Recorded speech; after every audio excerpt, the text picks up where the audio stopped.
The air was thick with the stench of rotting flesh, human and animal alike. Flies swarmed over the decayed remains of war horses, their ribs jutting through torn flesh, their carcasses stripped to the bone by starving men.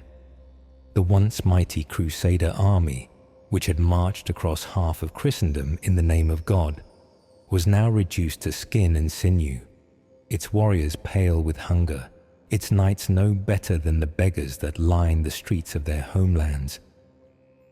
For 7 months, they had laid siege to the city of Antioch, a great fortress on the road to Jerusalem. 7 months of dwindling supplies, of prayers that went unanswered, of watching comrades succumb to sickness and starvation. The walls of the city stood as an unbreakable barrier between them and salvation, mocking their every effort to breach them. Bohemond of Taranto stood atop a rocky outcrop overlooking the Crusader camp, his sharp blue eyes scanning the grim spectacle below.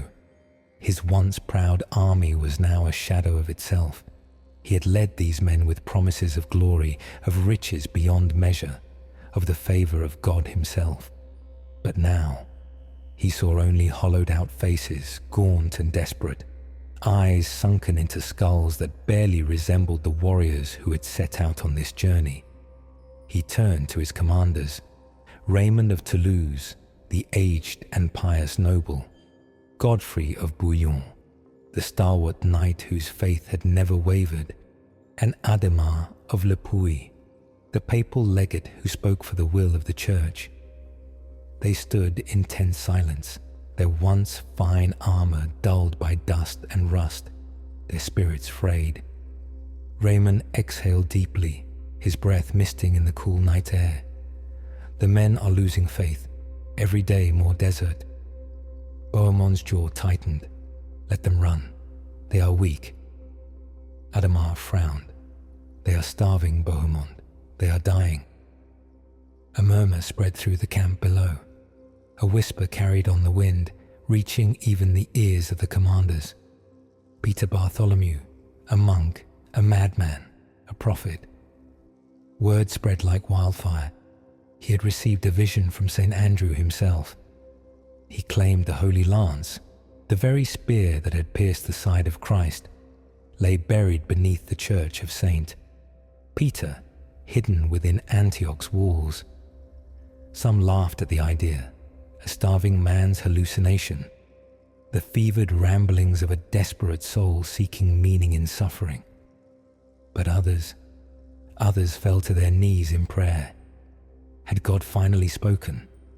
Or was this the last, cruelest trick of the devil?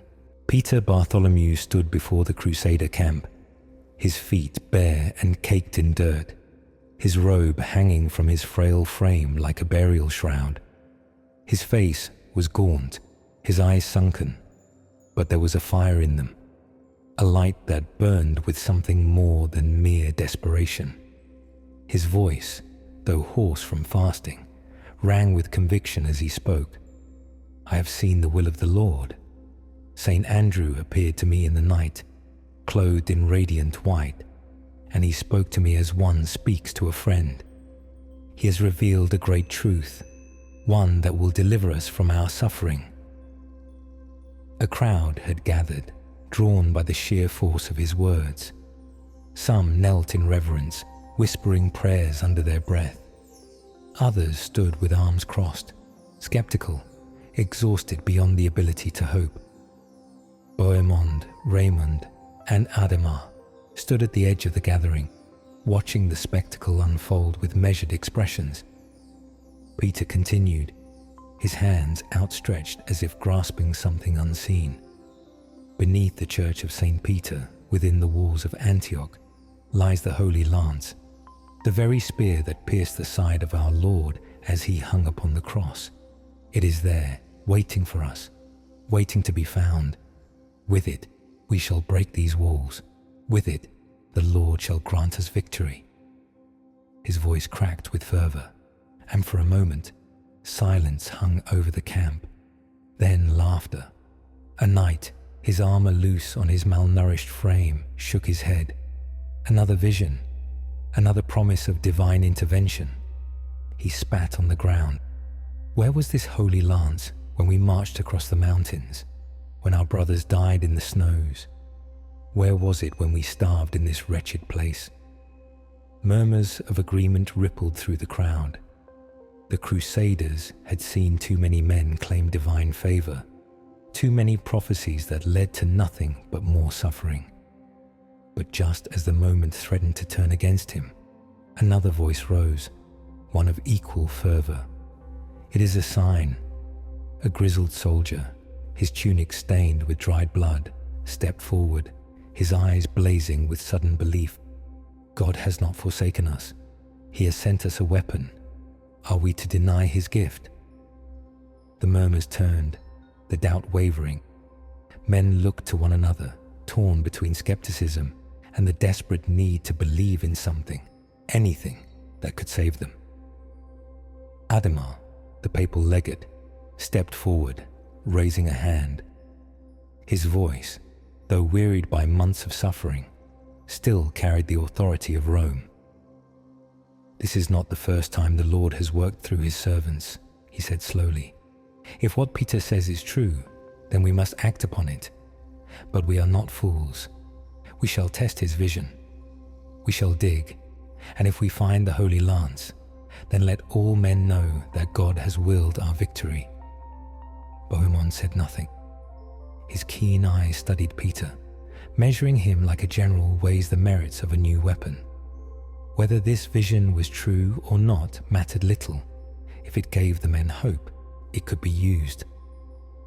Raymond crossed his arms, his brow furrowed. And if we find nothing? Adhemar exhaled. Then the matter is settled. But let no man say that we turned our backs on the Lord without seeking his will. The decision was made. That night, beneath flickering torchlight, the Crusaders gathered in hushed anticipation as the digging began. The night air was heavy with the scent of damp earth and sweat.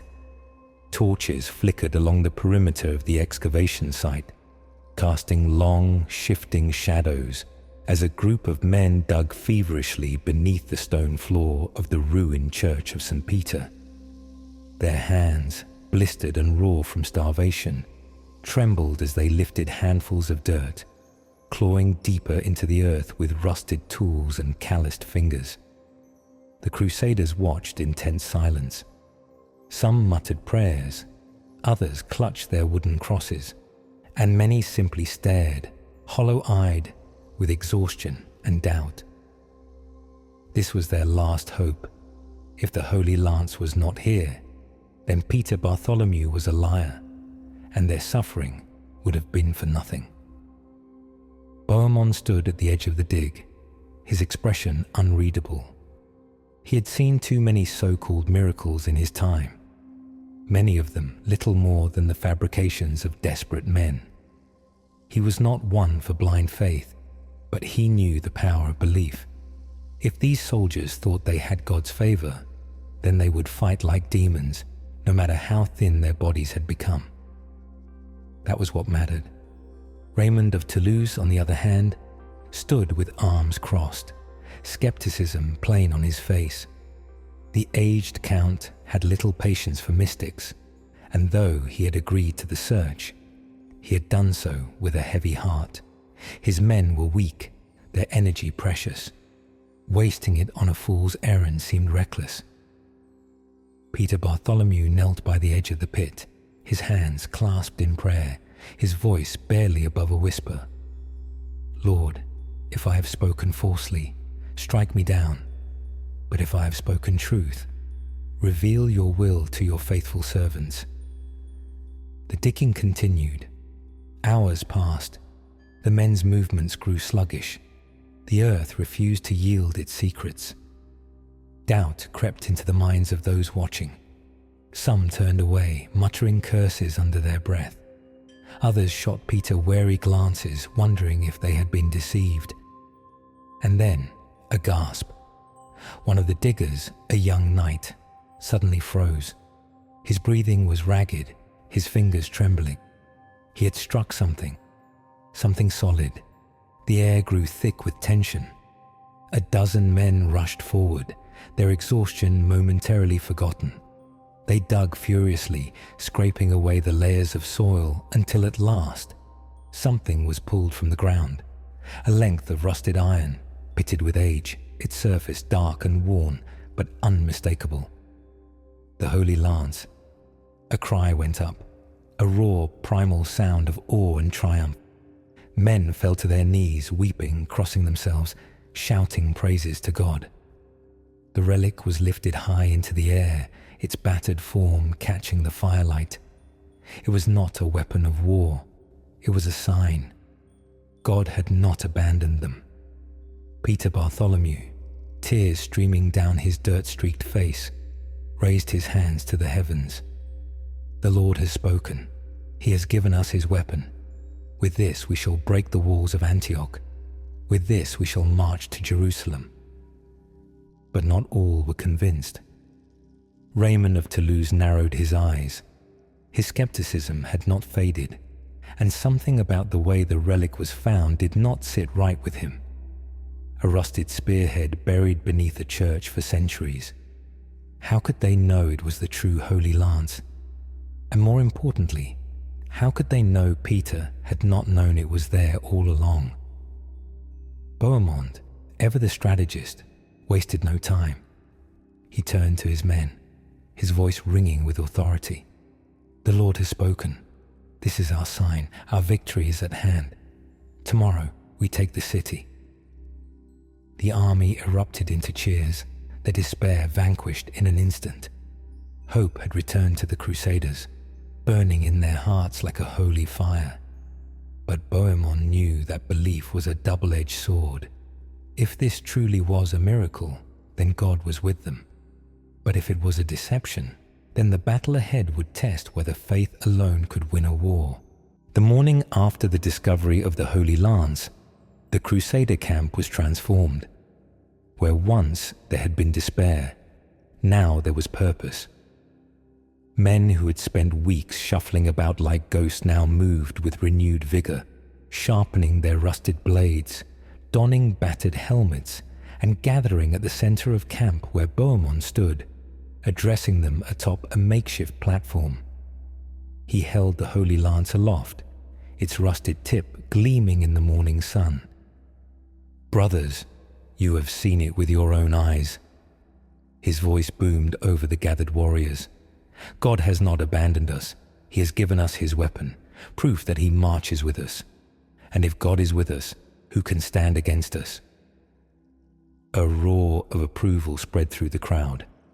Some men wept openly, convinced that their suffering had been a divine test, and now they were finally blessed with the sign they had begged for. Others gripped their weapons tighter, their fear of death replaced by an unshakable belief that they were already victorious. Peter Bartholomew stood near the front, his hands folded in prayer, his lips moving in silent devotion. To him, this was the moment of truth. He had received a vision. He had spoken the truth. Now he would witness the full measure of God's will. But not all were convinced. Raymond of Toulouse remained at the edges of the crowd, arms crossed. His instincts warred with his faith. The discovery had been too convenient. He had fought long enough to know that men clung to any hope when faced with death. But was this a miracle? Or a last desperate lie to keep the army from collapse? Bohemond cared little for doubt. He was a warlord, and warlords knew that the greatest weapon was not steel, but belief. Whether the lance was truly divine or not no longer mattered. The army believed, and that belief could win battles. The attack would begin at nightfall. The sun bled into the horizon, staining the sky crimson as the Crusaders assembled before the walls of Antioch. The city's defenders, Turkish warriors clad in dark mail, watched from the battlements, their banners fluttering in the evening wind. They had held the city for months, watching the Crusaders grow weaker with each passing day. They expected them to break, to fall apart, to retreat back into the wasteland from which they had come. But what they saw now was different. The Crusaders were not moving like a broken army. Their battered bodies, their ragged clothing, their starved faces, none of it mattered.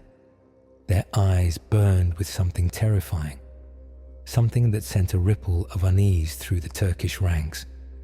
They believed they could not lose, and a man who does not fear death is more dangerous than an entire army of well-fed warriors. Bohemond, mounted on his warhorse, held the holy lance high, its rusted blade reflecting the last light of the dying sun. "God wills it," he roared. The Crusaders echoed his cry. "God wills it." Then they charged. The battle was chaos. Ladders slammed against the walls, arrows rained down like deadly hail, and the clash of steel on steel rang through the night. The Crusaders fought with the fury of men possessed, scaling the walls with bare hands when their ladders broke, hurling themselves into enemy ranks with reckless abandon. The Turks, caught off guard by the sheer ferocity of the attack, scrambled to hold the walls. But the Crusaders moved like a force beyond mortal strength. They did not fight for gold or land. They fought for the will of God. Peter Bartholomew stood at the battlefield's edge, his hands clasped in fervent prayer. "Lord, guide them. Lord, make them strong." He watched as men cut through their enemies with wild-eyed zeal, their faith turned into an unrelenting weapon. Then, something changed. A great crack split the night. A section of the city's walls, weakened by months of siege and hammering, suddenly gave way. Stones tumbled, and with a cry of victory, the Crusaders surged forward, pouring into the city like an unstoppable flood. The defenders broke.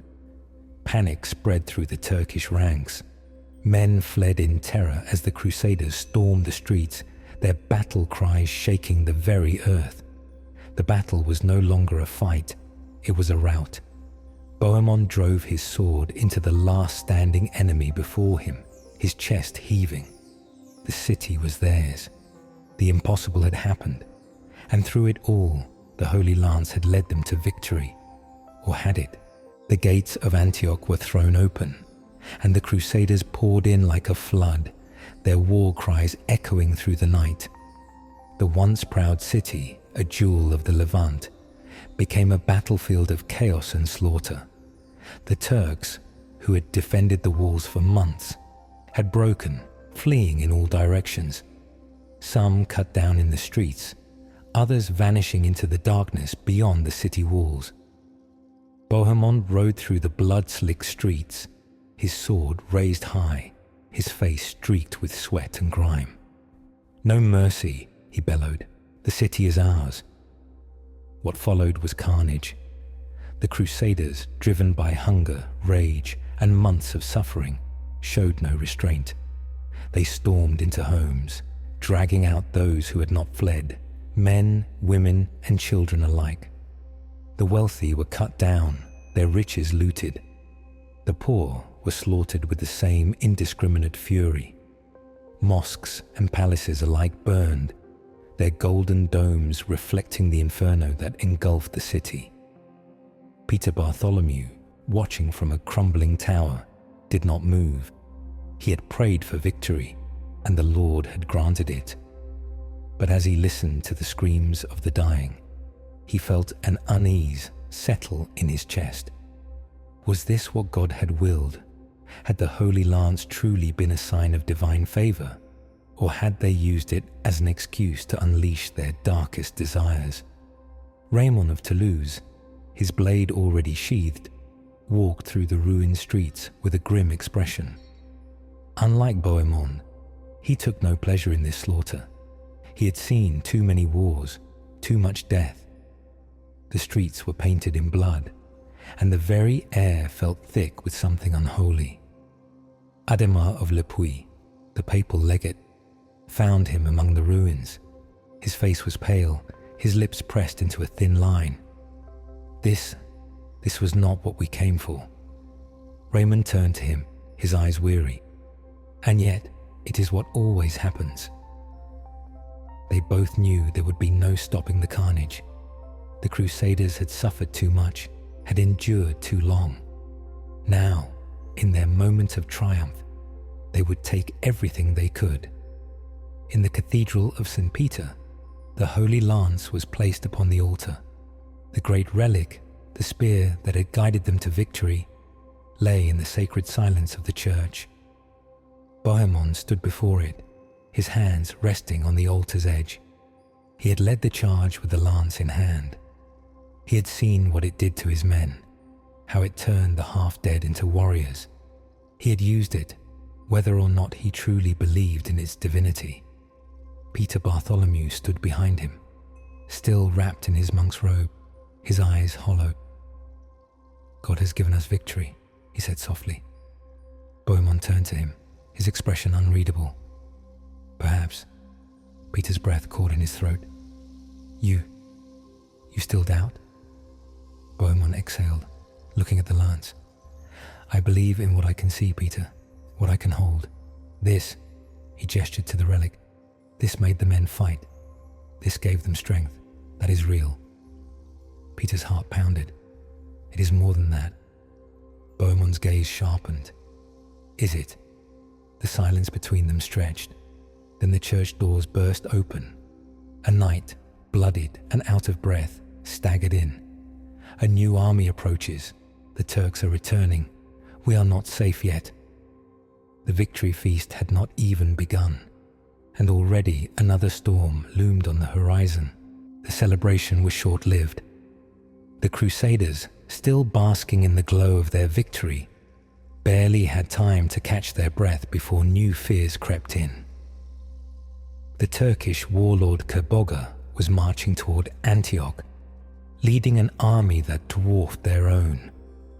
The men who had fought with the fury of the righteous now found themselves once more trapped, this time within the very walls they had fought so hard to conquer. Bohemond wasted no time. He took command of the city's defenses, ordering his men to fortify the walls, to salvage what supplies they could, and to prepare for yet another siege. But this time, their situation was even worse. Many of their soldiers were still weak from starvation, and whatever food they found within Antioch would not last long. Peter Bartholomew walked among the men, speaking words of encouragement. "Do not fear. The Lord has brought us here, and he will not abandon us." But this time, fewer men responded. The glow of divine intervention had begun to flicker. The Holy Lance had given them victory, but would it save them now? Doubt spread like a plague. Then came whispers of treachery. A knight rushed into the command chamber, his face pale with fear. "My lords, some among us seek to surrender the city." Bohemond's jaw tightened. "Who?" "The men of Raymond of Toulouse." The room fell into tense silence. Bohemond had suspected this. Raymond had always been skeptical of the Holy Lance, skeptical of Peter Bartholomew's visions. And now, trapped and outnumbered, he and his men were beginning to see surrender as their only option.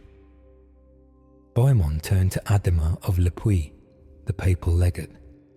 "Your Excellency, you have the authority of the Church. You must speak to Raymond. He cannot be allowed to break the army." Adhemar nodded gravely. Peter Bartholomew stood before the Holy Lance, kneeling in the candle-lit silence of the cathedral. He had believed, truly, deeply believed, that God had spoken to him, that he had granted them victory. But now, with the enemy bearing down upon them once more, he felt something creeping into his heart. Doubt. Had he been wrong? Had it all been a lie? He squeezed his eyes shut, gripping the Holy Lance as if it might offer an answer. "Lord, if I have spoken falsely, if I have led these men to ruin, then let me perish. But if I have spoken truth, show me a sign." His whisper was swallowed by the vastness of the church, but no voice came. At dawn, the Turkish army arrived, their banners darkening the horizon. Tens of thousands of warriors, a sea of steel and flesh, encircled the city. The Crusaders, barely 5,000 strong, stood upon the walls, their faith tested once more. The Holy Lance had led them here. Now, it would have to save them again. The walls of Antioch trembled under the weight of the siege. The Turkish forces had encircled the city, their banners fluttering like a storm on the horizon. Every day, Kaboga's army tested the Crusaders' defenses, launching arrows, sending volleys of fire, and probing for weaknesses in their hastily fortified walls. Within the city, food dwindled once more. The Crusaders, having barely recovered from their starvation before taking the city, now found themselves trapped in the same torment. Only this time, there was no hope of retreat. The men whispered in fear. The miracle of the Holy Lance had won them one battle. But now the question on everyone's lips was, would it save them again? And then the doubts turned to accusations. Peter Bartholomew, once revered as the man who had brought them God's gift, now found himself the object of suspicion. Rumors spread like wildfire. Some said he had planted the lance himself, that it had never been holy at all. Others said the relic had cursed them, that by wielding it, they had brought divine punishment upon themselves. Raymond of Toulouse, always skeptical, now gave voice to the whispers. Before a gathering of knights and lords in the great hall of Antioch, he addressed Peter directly. "You claim God gave us this lance," he said, his voice heavy with doubt. "Yet here we stand, on the brink of annihilation. If the Lord has blessed us, why has he delivered us back into the hands of our enemies?" Murmurs spread through the room. Even Bohemond, who had used the lance to rally the men, remained silent, watching Peter with an unreadable expression. Peter's face, once full of confidence, was pale. "It is a test," he said quietly, "a test of our faith." Raymond's eyes darkened. "Then prove it." Silence. Then laughter. A knight stepped forward, his voice mocking. "Yes, let him prove it. Let him walk through fire and see if God truly protects him." More voices joined. The crowd surged. A trial by ordeal. Peter swallowed hard. He knew what they asked. To prove the truth of his vision, he would have to walk barefoot across burning flames, the ancient test of divine favor. If he emerged unharmed, then the lance was holy and his visions were real. If he burned, he was a liar. Peter turned to the Holy Lance, still resting on the altar. His heart pounded. Then he straightened his back. "If this is the Lord's will," he said, "then so be it." The courtyard was filled with soldiers and nobles alike, their faces grim with anticipation. A great fire had been built, its flames roaring, casting long shadows against the stone walls of the city. Peter Bartholomew stood before it, stripped to the waist, his thin frame exposed to the night air. His ribs protruded from his starved body, his skin stretched thin over bone. Adhemar of Le Puy, the papal legate, stood beside him, his expression troubled. "Are you certain, brother?" Peter nodded. "The Lord will protect me." The fire crackled, the heat licking at his face. Then, without hesitation, Peter stepped forward. The flames engulfed him. The crowd watched in stunned silence as Peter stumbled through the fire, his body swallowed by the inferno. His scream split the night, a sound of agony and something else, something almost triumphant. When he emerged, his flesh was raw, blistered, burned. He collapsed onto the ground, barely conscious. Some men rushed forward to tend to him, but others turned away, their faith shaken. For 12 days, Peter lingered, his body wrecked by the trial. He whispered prayers through cracked lips, clinging to life, still believing in his vision, even as his body betrayed him. Then, on the 12th day, he died. The Crusaders were left in stunned silence. Had they killed a prophet? Or had they finally unmasked a liar? No one would ever truly know. But even as Peter's body was buried, the Crusaders found themselves faced with a greater trial. The siege was tightening, and soon they would have to fight for their lives once more. The Holy Lance remained, but was it still a symbol of victory, or a relic of a man's desperate faith? Peter Bartholomew was dead. His charred body had been lowered into the earth, and with him, the last remnants of certainty. Some whispered that he had been a prophet martyred by the very men he sought to save. Others muttered that he had been a fraud, a desperate man who had believed too strongly in his own lies. Either way, the question of the Holy Lance was now meaningless. For outside the walls of Antioch, death had come for them all.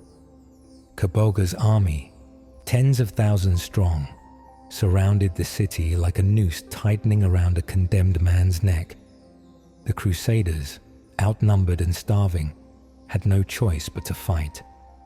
There would be no second miracle, no divine revelation, only steel, blood, and will.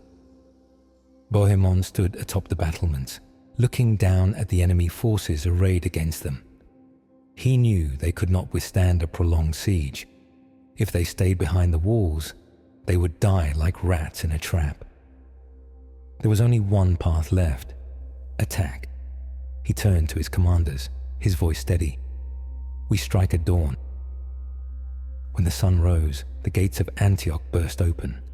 A ragged army surged forth, emaciated men who had endured the unendurable, who had faced starvation, disease, and despair, and who now threw themselves into battle with the reckless abandon of men who had nothing left to lose. The Turks, expecting a slow death within the city walls, were caught off guard. Bohemond led the charge, the Holy Lance raised high above him. Whether it was truly divine no longer mattered. What mattered was that the men believed. The battle was brutal, desperate. Crusaders hacked through enemy lines, their sunken eyes blazing with something beyond hunger, something more primal. For hours, the fields outside Antioch became a slaughterhouse, a storm of clashing steel and blood-drenched earth. And then, against all odds, the Turks broke. Kaboga's forces, demoralized and divided, collapsed. The Crusaders, in their final hour, had achieved the impossible. The siege was lifted. Antioch was truly theirs. In the aftermath, Bohemond stood once more in the Cathedral of St. Peter, gazing down at the Holy Lance. It had won them 2 battles, first through faith, then through sheer force of will.